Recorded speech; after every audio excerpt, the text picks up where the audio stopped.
Значи искам, бате, да ти го дам, да снимаш, да видят от мястото, откъдето сме стреляли, на къде отиваме, къде са пушката, кои са там, да се види всичко. Дирите на колата, как се виждат, къде сме шетали. Непрекъснато сме шетали, за да проверяваме изстрелите си. Как ни вървяха изстрелите. На всеки 3 изстрела правихме контрол и проверка. Понякога на 2, понякога на 3.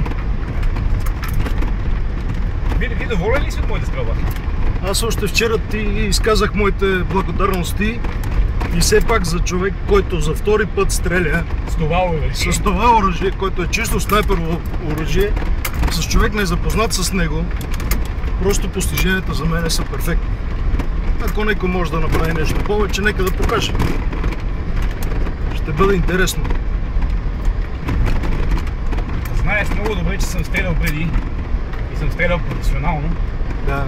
На големи дистанции. Да, с тази пушка се запознавам сега. Това наистина е втората ми стрелба с нея. Първата започнахме от колко митко? 450 метра. Следващата дистанция отидохме на 580.